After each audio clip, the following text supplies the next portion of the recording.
那咱们进入下面一个圆桌讨论的环节，嘉宾已经进入到了直播间。OK，然后接下来的上一个圆桌讨论呢，咱们是聚焦在从传统的领域来看，传统资产呢的角度来看 NFT 它的价值、投资还有数字化迁徙的整个大的趋势。那接下来的咱们这场圆桌，我们聚焦的主要是NFT 赛道的先行者，他们来谈他们自己为什么会选择这个赛道来发展自己的这个事业，然后同时他们是对 NFT 有怎么样的见解，然后 NFT 和各个产业的结合有什么样的可能性。那接下来我们就进入本场的圆桌，本场圆桌我们采用英文。好的，那 OK，Good afternoon，Colin, I see you. Hi, good morning. afternoon. It's early in your morning. So, okay. And also we have Brian, the founder of Uptick. And also we have Zach Burks, the founder of Mintable. Welcome. Okay. And also we have Ray Liu, CEO and founder at Bit.Country. Welcome, Ray from New Zealand. Okay, yes, I'm sorry, I forgot to introduce Colin. Colin Platt is the advisor and business development director of Unifty. Welcome everyone to join us in the global Disruptors Summit. You're disruptors, you're innovators, definitely in the blockchain and NFT space. Today, I'm very, I want to know more about each of your projects. Definitely, you're very famous. For example, that Zach Burks, Mintable has recently received funds from the Star investor in the United States. Congratulations. Thank you, yeah. First of all, yeah, please tell us more about it later. Yes, first of all, could you make a brief introduction about yourself and about your project? So let's start with Brian. Okay. Oh, hi, everybody. It's an honor to be here. So I'm the founder of the Uptick project. Actually, I have been in blockchain industry for 5 years. Starting from 2018. So we actually already started something on the NFT space, which is a tokenized e-ticket business. So we kind of follow the trend, and I'm so glad to see NFT is well populated in the world right now. So there are so many things we can do in this space, not just crypto art. So I'd like to share more maybe in today's session. Thank you. Yes, welcome, Brian. Brian is the former CTO of MS in China, and he has lots of startup entrepreneurship experience. Welcome, Brian. Okay, and next one, Zach, can you make a brief introduction? Yeah. Hi, everyone. My name is Zach. I'm the founder of Mintable. Mintable is a NFT platform and an open marketplace for anyone to make whatever they want as an NFT. As Brian said, it doesn't have to be crypto art, but that is very popular right now. And so it's completely free to make an NFT on the Ethereum blockchain. So yeah, it's been going really well since we launched. And yeah, we've got hundreds of thousands of users and hundreds of thousands of NFTs for sale. Thank you, Zach. We definitely want to hear more about your projects, Brian and Zach, later. Next one, let's come to Ray Liu. Ray, please. Hey, thanks, Jenny. Hey, guys. Reporting from New Zealand, the country brought you the Lord of the Rings films. I'm the founder and CEO for Bit.Country. We are the metaverse project on Polkadot. So Bit.Country is the network, blockchain, and also the app allow everyone to create your own metaverse. So in there, we have a governance, token economy, NFTs, and also your local marketplace. We also claim, people need a home for their NFTs. So that's where they come to Bit.Country. I'm also the founder of Industry Connect. We run the largest substrate academy, become the powerhouse for the talent to the Polkadot ecosystem. Cool. Thank you for joining us, Ray. Next one, Colin, can you make an introduction about Unifty and yourself? Yeah, excellent. So Colin Platt, I've been involved in cryptocurrencies since 2013, 2014 full time. I helped a large European bank initially get into crypto back in 2014. The rest is history. Unifty is a project that I've been working with for several months, getting to know the founder and helping set them up. I've recently taken over as COO for the platform. Unifty, in short, is a creators hub to help them connect with their communities around NFTs, NFT content management. We're currently operational on 6 blockchains: Ethereum, BSC, XDAI, Polygon, Celo, Moonbeam. We announced that we will be working with Elrond, and just as of a few minutes ago, we will also be coming to Kusama. So we're very focused on bringing NFTs to as many people as possible, making them easy and accessible. You don't need to know how to code. We're here to really help everyone that wants to build on and around NFTs. Okay, that is cool. And next one, let's come to this question, because as we see that NFT is really burning across the world, and many people, especially from the traditional sector, they don't know so much about NFT, they don't know so much about cryptocurrency, but they are asking one simple question: what's the value of NFT? And do you think there is a paradigm shift going on in NFT space right now? So for this question, let's start with Brian. Okay, yeah, thank you. Yeah, definitely. I think NFT is a big movement right now. So it's kind of changing our way to do the asset management in the future. Because NFT is a very abstract concept, right? So you can say it's everything or nothing, but in fact, we can define it to mapping into the asset. It could be digital native or something connect to our real life. So that's the beauty of NFT. So the key is NFT is based on the blockchain, right? It's a non-fungible token. So basically, it ensures the ownership of the asset, and also ensure it's immutable, right? So that's the beauty of that.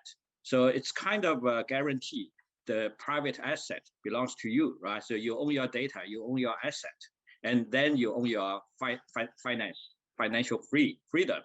So that's the key part of NFT. So we actually can think, we can map it to many different use cases. So in different use cases, and we have different business logic to play with NFT. Maybe it's more than just collectible value, right? It can be functional value and programmable value. There's a lot of things we can do. Yeah, I definitely believe NFT is a very good carrier to move forward on our digital asset management domain. Cool, thank you, Brian. And Zach, how do you think about the value of NFT? Yeah, so the value of NFT is really dependent upon what is on the NFT itself and what composes the NFT itself. For example, if you go and you're an up-and-coming artist, you're brand new, and you make your first art as an NFT, that will have some value, but it won't have as much value if you have a painting from Salvador Dali that is an NFT, or if you have an NFT that is exchangeable for 1 Bitcoin, right? So an NFT, because it's so versatile, it can really be applied to such a variety of things. It can disrupt so many things and so many industries. So the value is really dependent upon the individual asset itself, and not to just the category of items like NFTs. A lot of people ask or are curious about whether or not NFTs are in a bubble. And if they're in a bubble, this kind of assumes that the price of all of them are going to collapse once the bubble bursts. But with NFTs being individualized assets, that's not necessarily the case or even really possible, because one market of NFTs may be game items, or maybe artwork, or maybe domain names. Those may have a drop in price, but that won't reflect across the board to other individual assets. So the value of an NFT is, I guess, 2-part: the item itself, but then also how much does the person buying it value it for? Because it's an illiquid market, it is an individualized asset, and that price is reflected based off that buyer themselves. Okay, thank you, Zach. And Colin, because you have been advising lots of blockchain projects and you had done lots of research about NFT. So what's the value of NFT in your idea? Yeah, I have to agree a lot with what has been said before. We kind of look at NFTs not only as being unique and having that history, as well as the provenance of where they come from, but even more than that, what is very unique about a lot of these assets that have been digitized, or a lot of these new assets, is we for the first time can have the information that somebody designing apps for phones has. What's really amazing then is I, as a creator, as an artist, as a game developer, can see all types of new behavior that exists, things that I could never access before. And this opens up masses amounts of ability to customize, ability to help my clients, ability to help my consumers. We believe this can bring more value than basically anything else that's come before it in the cryptocurrency space, which I know is very big because we're looking at things like Ethereum, like Bitcoin, like the Polkadot ecosystem. But we can add new context, new value, new data, and monetize that for the consumers, for the creators in new ways that was just never possible before. And we can do this outside of an individual app. So we have all the powers of things that we've not seen in ways that we've not been able to do. Okay. So NFT is making more interesting possible, more possibilities. So Ray, can you share your idea on this topic as well? Sure, Jenny. Thanks, Colin, Zach, and Brian share your knowledge. I think I can explain NFT from different angle. To a lot of people nowadays, NFT is new things. Another way to tokenize things. Tangible things or digital assets. But to a lot of people, especially the young generations, it's something quite natural to them. I can tell a story. I got two sons, Jerry and Danny. On their birthday, they asked them what they want for their birthday. They want the first thing V-Bucks in Fortnite. They can buy stuff, right? And ask them what they want to buy. They buy skins. So here's the two use cases. One is token. The other one is NFT. But it's so sought after because there are use cases in their world. Now we call it the metaverse, because they think firstly they can use currency, and the second thing they can buy the item, they can wear. It's become natural to them. So from my perspective, NFT is a digital asset that can represent anything else apart from currency. However, currently, I think we have a lot of challenge to make NFT more usable apart from just being a collectible. There are other challenges like liquidity for NFTs in terms of the price discovery process. However, on Bit.Country, we work with Mr. Tao about some innovations around what can we do with NFTs. Things like we may bootstrap the value by local weight tokens, or provide liquidity by fractionalize it, or even tokenize the NFT to having many tokens for rather liquidity. So I definitely think I've been in the blockchain for almost 3 years. To me, NFT is the only thing that can represent an asset in the digital world, and then they'll become more useful, in the metaverse Web3 movement. For example, in our virtual world, an influencer can create a big country. Say, let's call it, say, Colin's Kingdom. All right. So sorry to use your name, but I found this easy to pronounce. Similar to coin. So Colin's Kingdom has a Colin coin, and then when in the world of a Colin's Kingdom, you can buy land. But land is a rare, scarce item because we have smart contract to ensure that. If Colin has 20 million followers on the social media, the fans gonna be in the world. They want to earn his tokens and then work hard, to prove that, hey, Colin, I'm your super fan. And then once I become a super fan, and then I can get the privilege permission to actually auction a portion of land in your world, so I can build things there. Imagine in some influencers world, and that'll be sought after. Even people just want to build the land, build it up, put the message, say, hey, I love you, I support you, Colin, things like that. So there's many use cases, especially when the metaverse comes in. I found that NFT will be really taking a lot of momentum and then set for mass adoption. Thank you, Ray, for sharing your knowledge. Okay, so the next question is about each of your projects yourself. Each of you guys are really amazing because you have rich entrepreneurship background.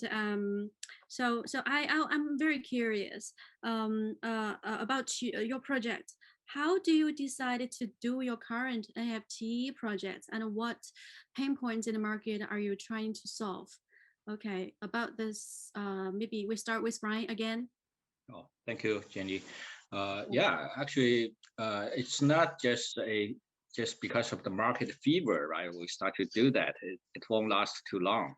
So we have been in NFT space for a while. So we started on e-ticket NFT space. But you know, the technology is pretty complicated, but the business development is very difficult, especially we pass through the pandemic period, right? So a lot of offline events are canceled.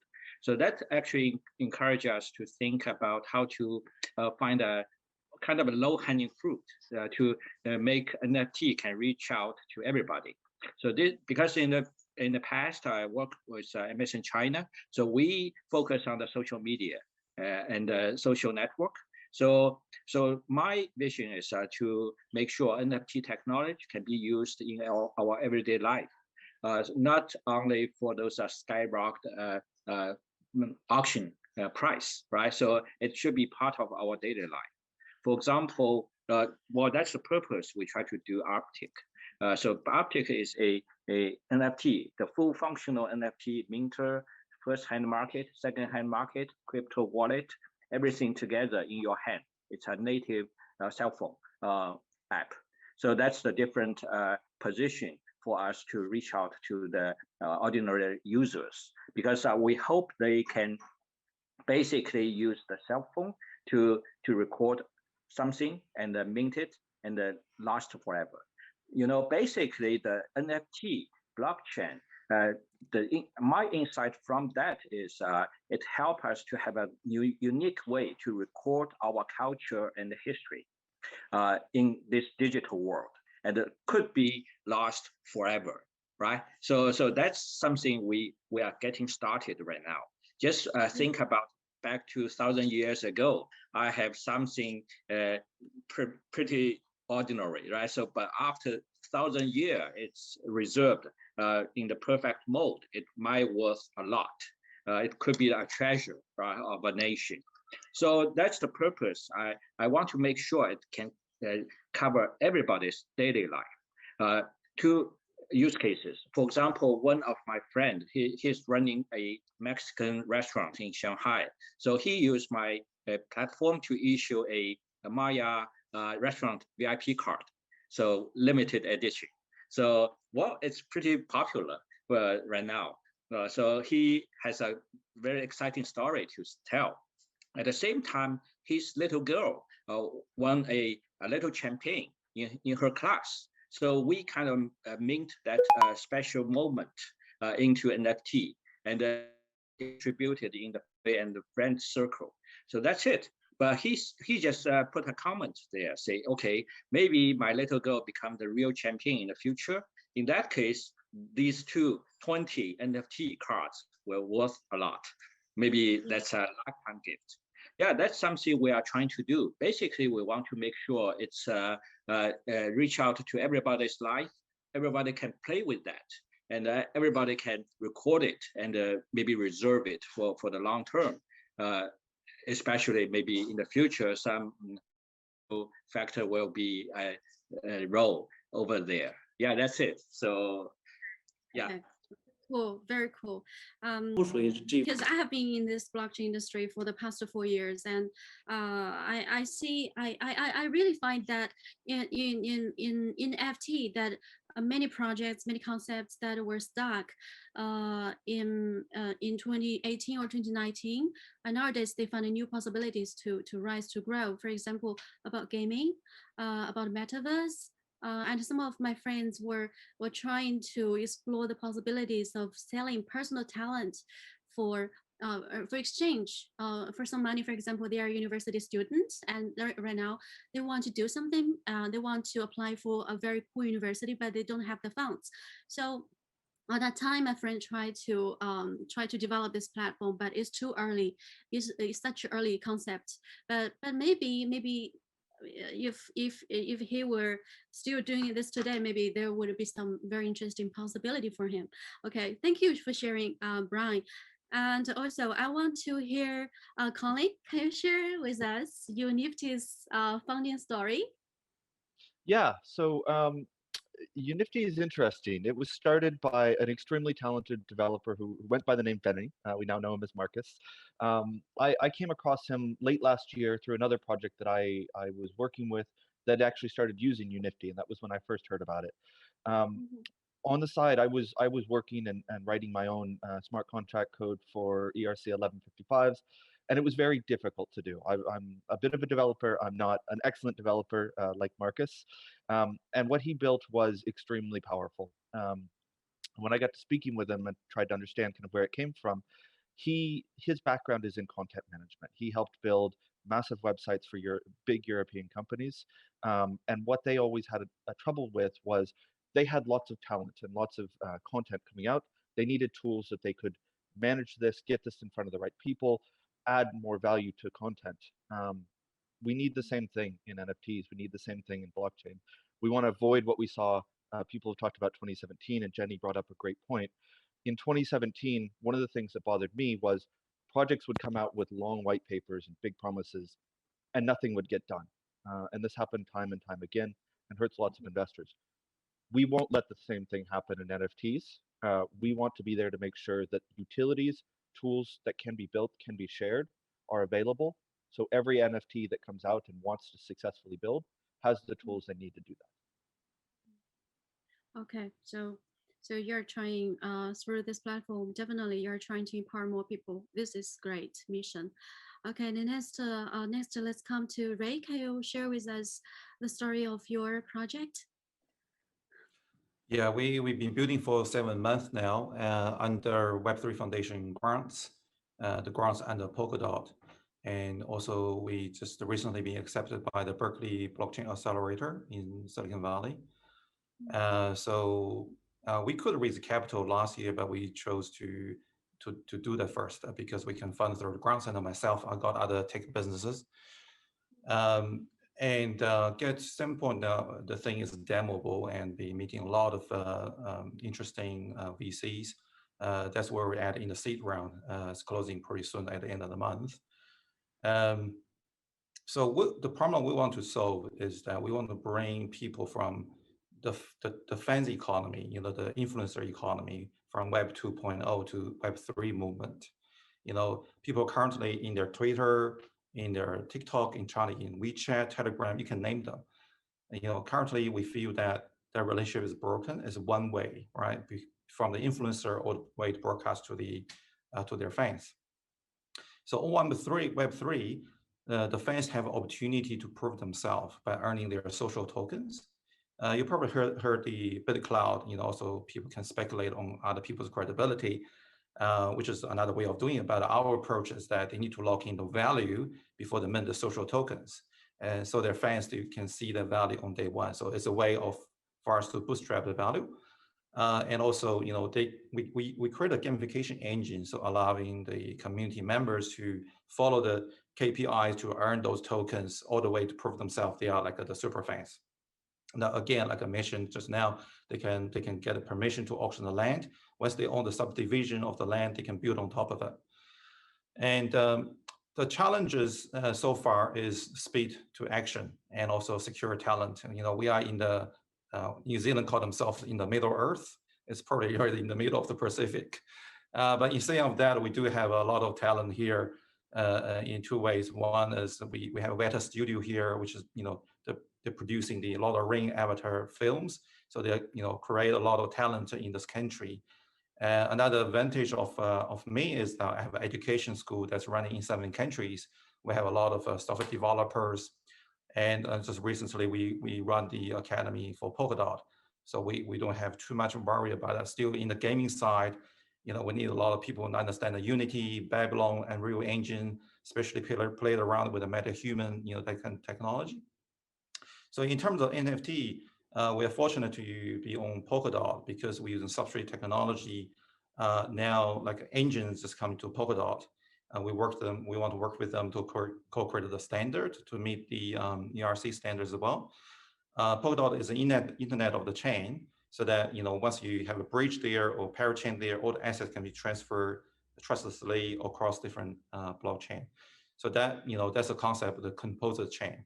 Also, we work with Akala, is another amazing team in New Zealand.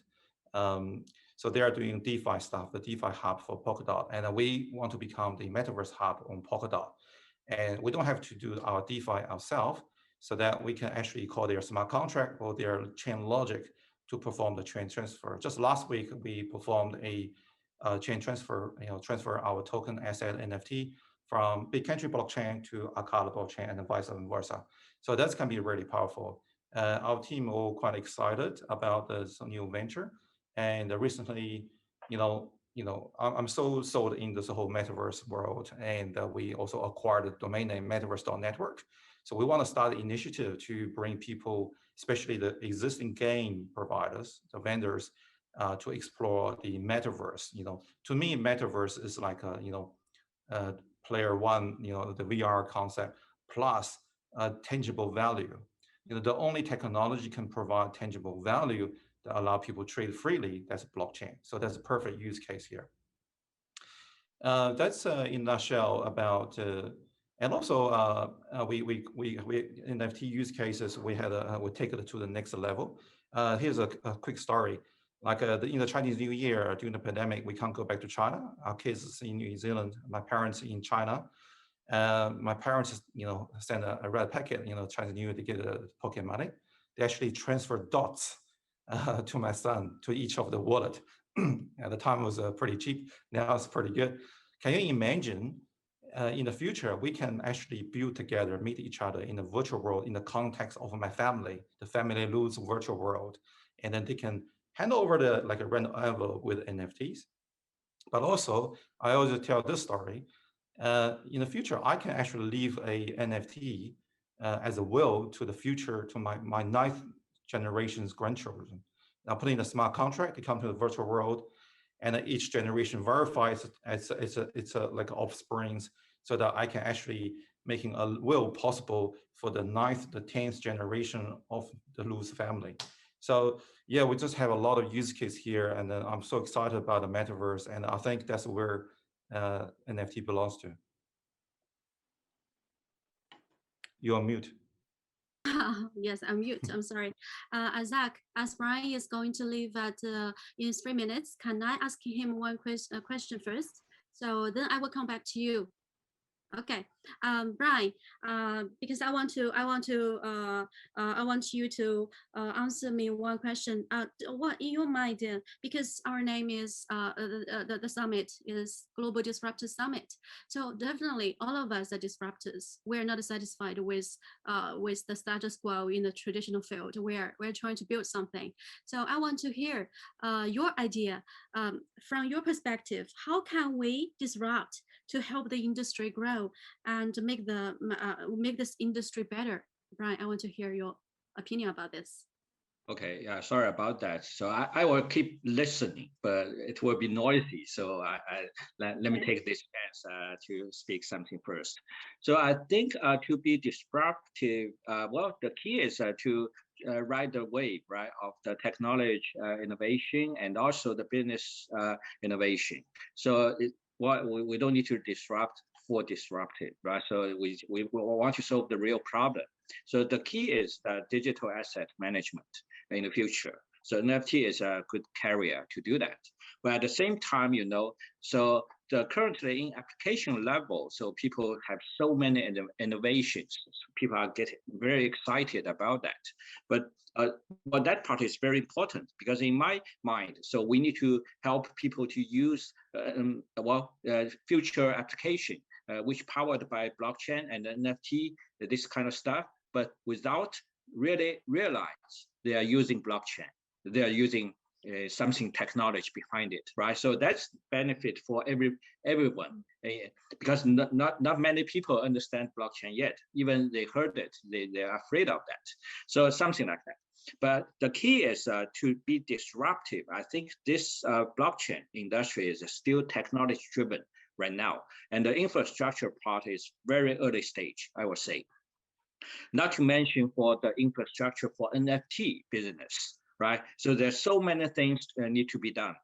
So I think this year will be very important for that. So, you know, even we released a application called Uptick.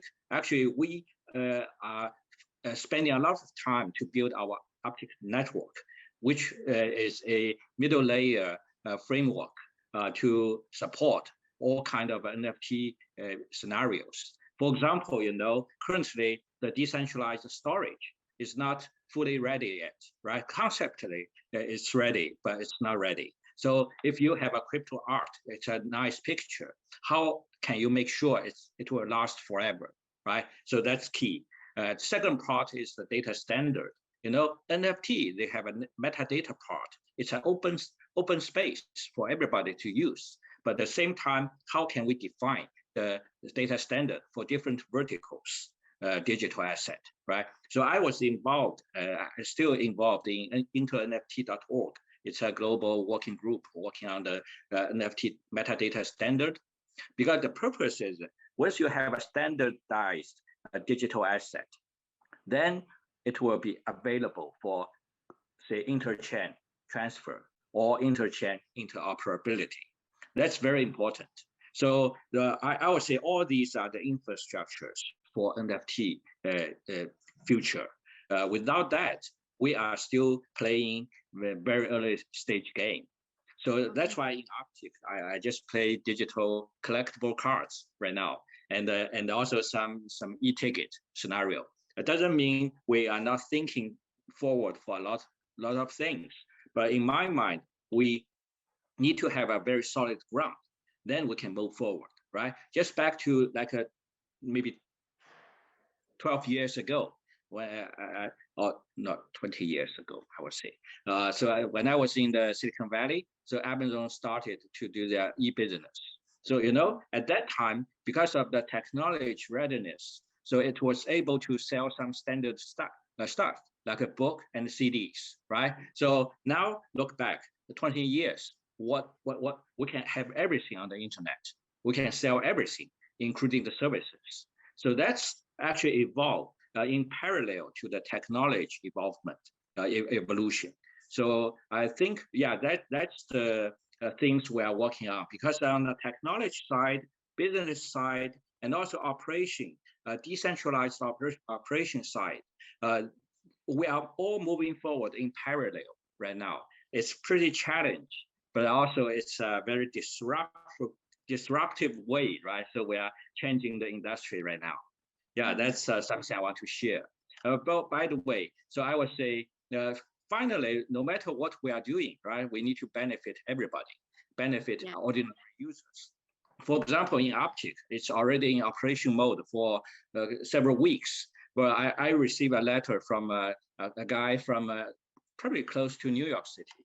He is a digital artist. He sent me a letter saying, okay, I was so glad you bring a new lifestyle for me, because he sold 15 works in 5 days, and he made $1,000. Well, that's something I really love, right? Now, I think People's is a pretty symbolic way to activate the whole industry. But the real value is to see these ordinary people, they have a new way to make a living. So that's the purpose for this disruptive technology or disruptive business. Yeah, that's it. Thank you. Thank you. Thank you. This is wonderful. That is blockchain for good. That is NFT for good. Okay, let's work together. And now let's come back to Zach. We know recently Mintable is on many media because you are backed by many famous investors. One of them is Mark Cuban.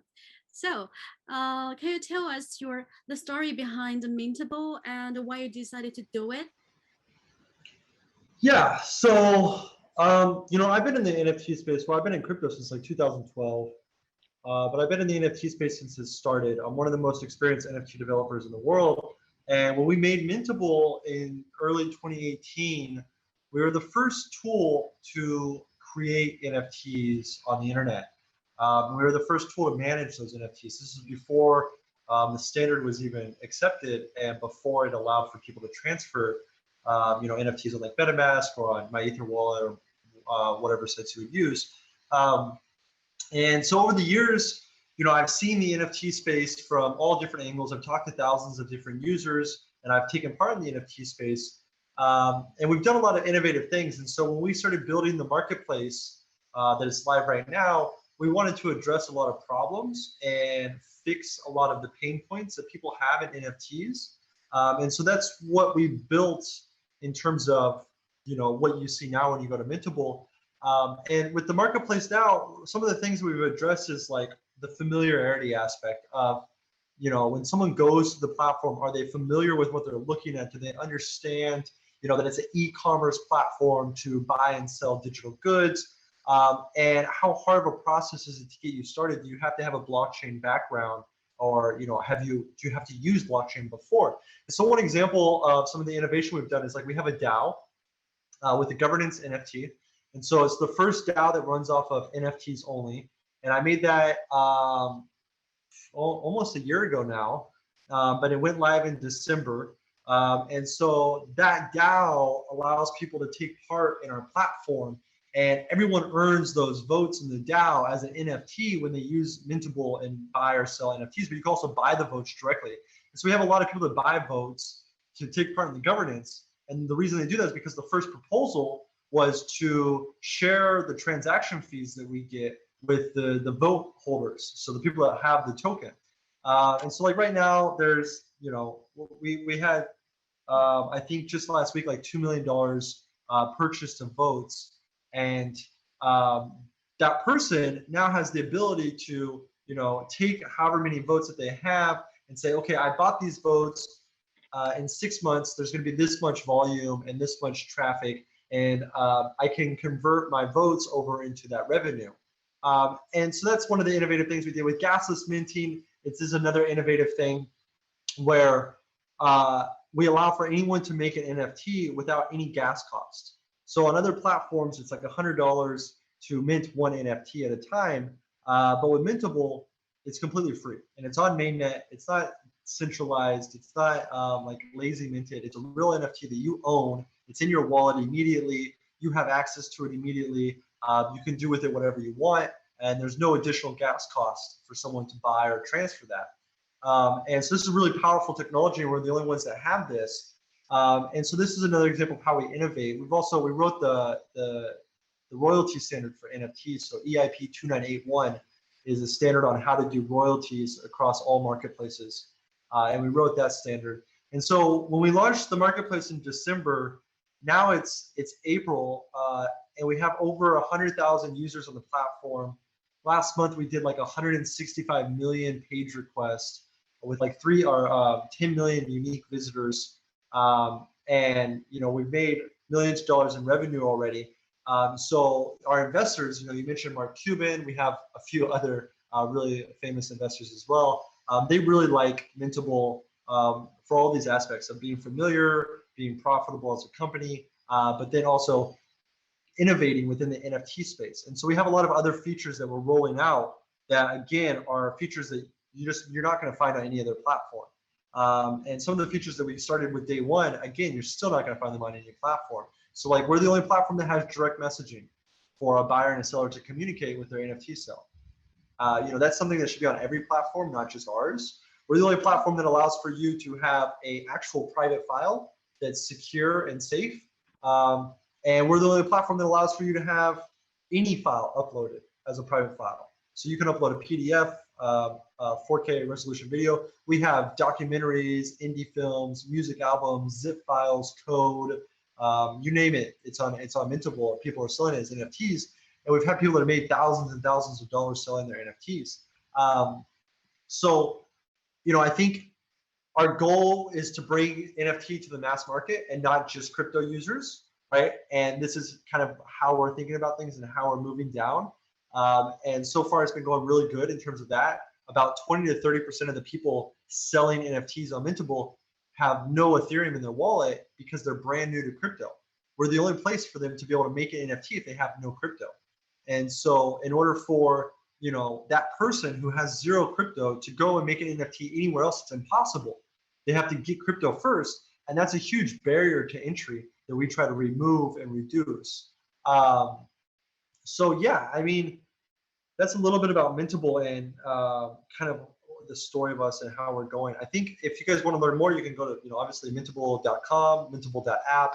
If you want to learn about our DAO, you can go to Mintable.app/vote.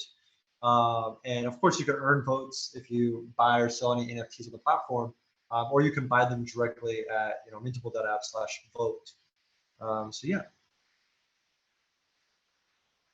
Thank you very much, Zach. I think that we are running out of time, so I really hope that I still so many more topics I want to discuss with you. So maybe I hope that I want to extend an invitation to each one of you to come to our Disruptors Ask Me Anything session later. So you can just come to our community and talk with our members. Or definitely they are looking to collaborate with very good NFT projects. Definitely your projects are very excellent ones, very top ones actually. So maybe I need to wrap up today, and I hope that you enjoy your day, your afternoon, your morning. Colin, enjoy your morning, and also enjoy your evening, Ray. So thank you very much. Okay, thank you. Bye bye. Thanks, Thank Jenny. you. Bye. Thank you, Zach, too, Colin. Good to see you guys here. Bye. Thank you. Bye, Ray. Thank you. Take care. Good luck Yeah. with everything. Bye bye.